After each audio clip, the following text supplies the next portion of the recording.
In the current media environment, it creates a total nightmare for the White House because they've been fending off allegations from, frankly, the more conspiracy-oriented element of their base, to who's been claiming that they've been covering things up. They've been insufficiently forthcoming with the evidence on Epstein, which is obviously true. And now this letter comes out, and the people who are already distrusting Trump, right? There's a real market for that. Let's head over to the White House, Washington and beyond for the day in US politics with senior correspondent for Vox, Zack Beauchamp. The Department of Justice as well. We've seen that throughout the Trump presidency. And it makes it hard to know whether those claims are accurate or not, which is a whole problem in and of itself.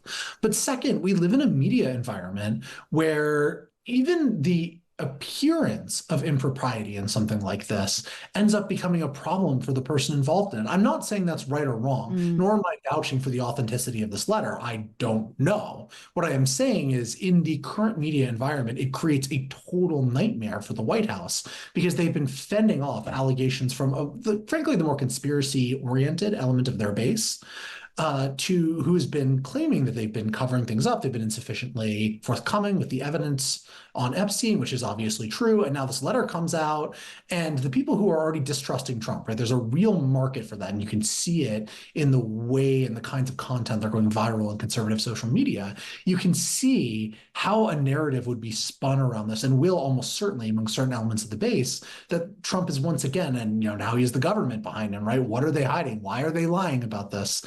And this the conspiracism that the Trump administration has thrived on, right, in a lot of its different public narratives about things like vaccines, about the 2020 election, is now becoming a liability for them. And so this document, because the lines in it, the language in it is so unbelievably explosive and so damning, is, I think, going to be a serious PR problem for them for quite some time. Yeah, there is a suggestion that Donald Trump was on Epstein's private jet with a 20-year-old woman and other women who would have been possible witnesses to the case against Epstein's accomplice, Ghislaine Maxwell. The sort of line that's sort of coming out of some outlets, or the assumption, is that actually Donald Trump had a closer relationship with Jeffrey Epstein than he may well have indicated in the past. For his part, he says, well, Epstein was everywhere. He was a popular guy at one point, and Trump was everywhere. And of course, they spent a little bit of time, or quite a bit of time, in each other's company just for the fact that they're in the same place at the same time. Yeah, that part of it I don't find credible at all. Well, again, I'm remaining agnostic on this letter situation.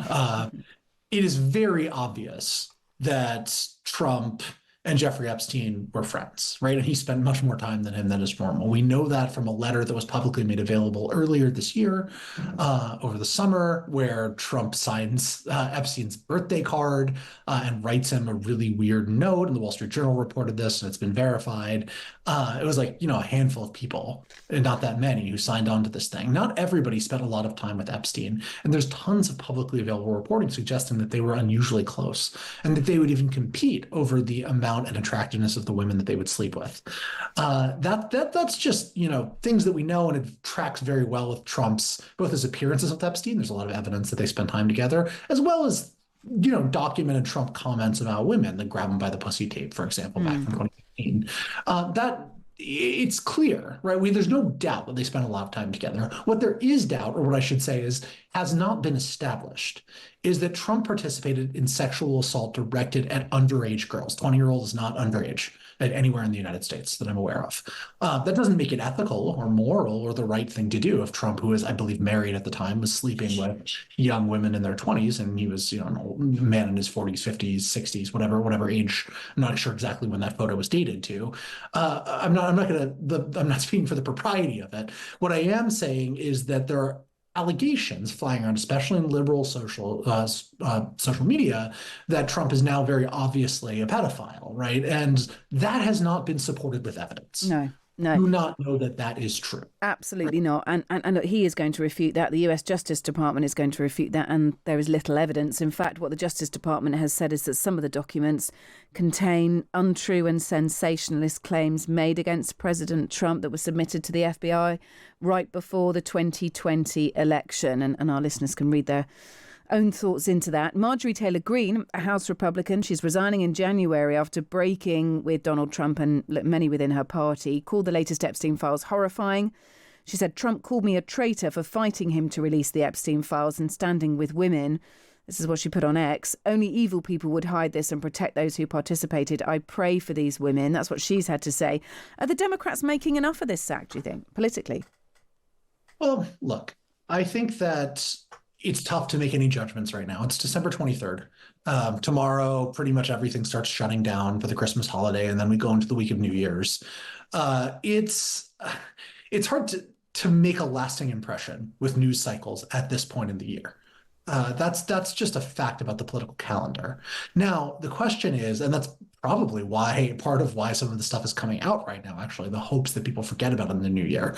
But I'm actually not convinced that it's the Democratic Party that really needs to be leaning on this, or even that it's in their best interest to be the leader here. You quoted Marjorie Taylor Greene, right? And what we've seen this year is an unprecedented fracturing of the conservative movement internally. And now Greene is very famously one of the most conspiracy-minded members of the Republican Party, right? And I think the most famous thing she's ever said prior to breaking with Trump was her claim that the Rothschild family, which is to say Jews, or stand-in for conspiracists for Jews, were controlling the weather through a space laser.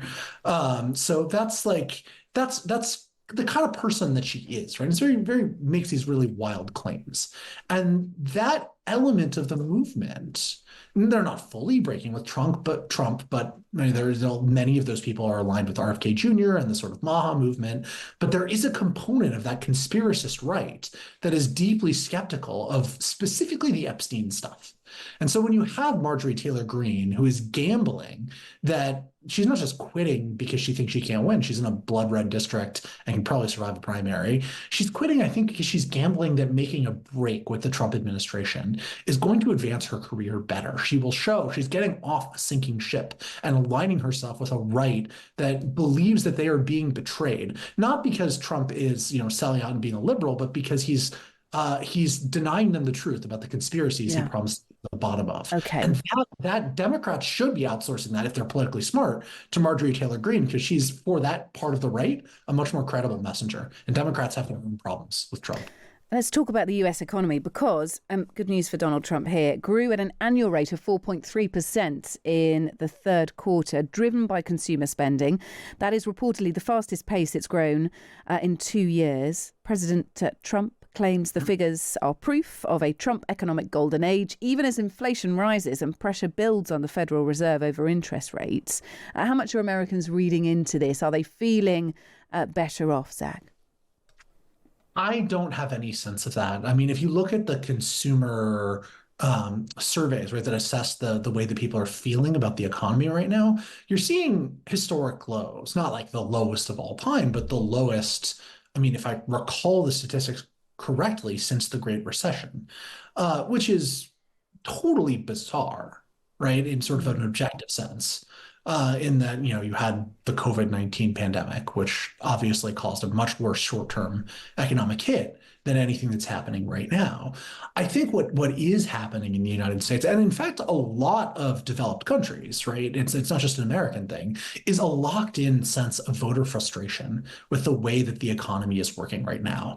That stemmed really since that post-COVID period of high inflation, which was a little bit higher in the U.S. Than it needed to be, thanks to the Biden administration's policies, but it was pretty high everywhere, right? This was a global phenomenon. And it seems that voters everywhere are really allergic to high prices. And so you see these surveys that come out recently that ask Americans, what would it take to make you feel better about the cost of living? And people say things like price going down. Well, if the price goes down, that means you're getting deflation, right? That's also weakening your salaries. It means that something has gone badly wrong in the economy. Prices just don't go down anymore, right? The increase of prices can slow down and not match wages, but you're not going to get a return to, being able to buy a Coke for 25 cents. Oh God, UK, you know what I mean, right? Yeah. But it's the same corn. everywhere. I have to say, we have the same debate over here, Zack. Look, really good to hear from you. We'll speak again soon, I'm sure. Merry Christmas. I hope you have a good festive period. Zack Beauchamp, Vox Senior Correspondent. Thanks for being with us.